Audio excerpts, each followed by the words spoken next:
cvijeća poljenša, a lugu sirota se stihom zgodom razgovara,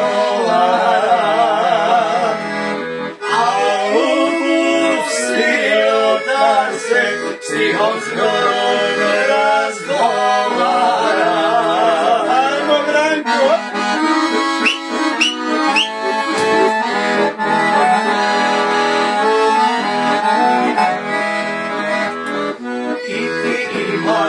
Majku svoju, goročana, goromila,